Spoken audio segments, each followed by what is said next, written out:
खासमा यो आज के हो तपाईहरुको कुन समिति गठन भएको या के हो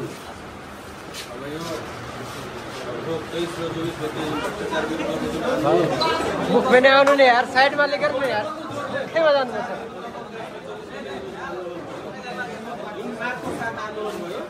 यो माग अझै पनि पुरा भएको छ त्यसका लागि युवाहरू संगठित हुँदैछ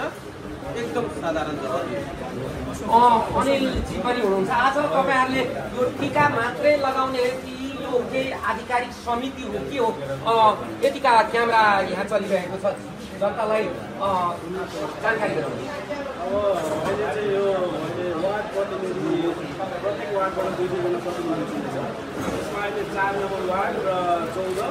अनि 13 नम्बर 3 वटा वार्डको चाहिँ भएको छैन बाँकी 11 वटा वार्डको भएको छ यसले अब नगरको हुन लागि छ 5 वर्षमा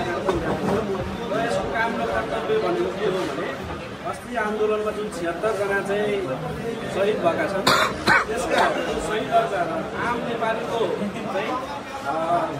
माग पुरा भएन भने फेरि पनि आन्दोलन गर्ने अवस्था हुन्छ त्यसको लागि पनि सङ्गठित हुँदै हो र हाम्रो लोकल यहाँ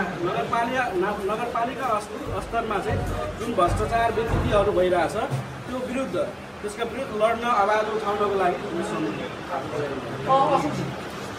तपाईहरु यो झेन्जीको यो एउटा कमिटी गठन गर्दै गर्दा केही समय या सभा हलमा अलिकति सामान्य विवादहरू पनि आयो त्यसलाई कुन नजरले हेर्नु भएको छ जानकारी गराइदिनुहोस् किनभने यो प्रश्न लाइभका मार्फत या गाईको हल्लाका मार्फत मार्केटमा आउला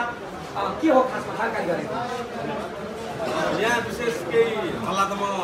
हल्ला हुनेले गरिराख्यो तर हल्ला यो खासै केही पनि थिएन तैछार मैछार गर्ने हल्ला मात्रै थियो यो साधारण जनतालाई औचित्यता लागेको थिएन अब यहाँ हेर्दै जाँदाखेरि आज यो 3-4 दिनको चुनौतीले गर्दाखेरि यो चुनौतीमा हाम्रो कार्यक्रम यहाँ सफल हुन नदिने भन्ने पनि यहाँ धेरै तर्फहरू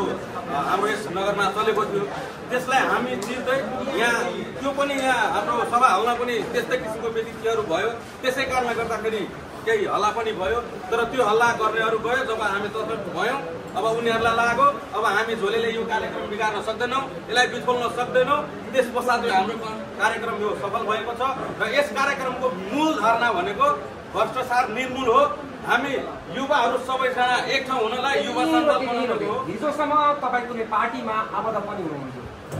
झोलेको कुरा गर्दै गर्दा आज अब यो टीका लगाइसकेपछि तपाईँ म न हिजो कुनै पार्टीमा थिएँ न आज छु न भोलिको दिनमा हुनेछु म हिजोका दिनमा पनि स्वतन्त्र थिएँ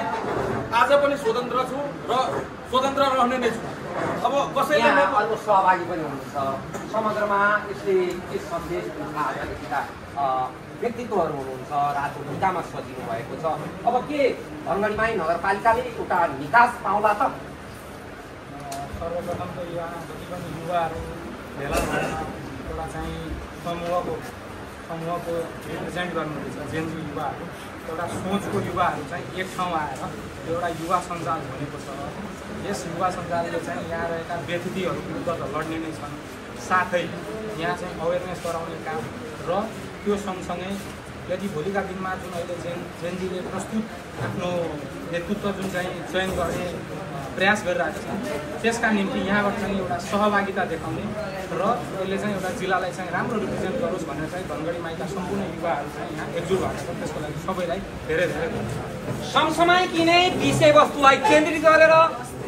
धनगढीमाई नगरपालिकाको प्राकृतिक सभा हलबाट हामीले खण्ड खण्ड आज भिडियो पनि तयारी गर्यौं र राष्ट्र झण्डा अर्थात् नेपाल आमाको झण्डा यहाँ राखिएर यहाँका सक्रिय युवाहरूले जेनजीको एउटा समूह विस्तारको कार्यक्रमलाई अगाडि बढाएको छ र देश यति बेला सङ्कटग्रस्त अवस्थामा छ र त्यो देशलाई एउटा मूल मार्गमा ल्याउनको निम्ति अबको यो पुस्ताले सकारात्मक सन्देश दिएला यी कुरा बुझ्नु भने बाँकी छ। धन्यवाद।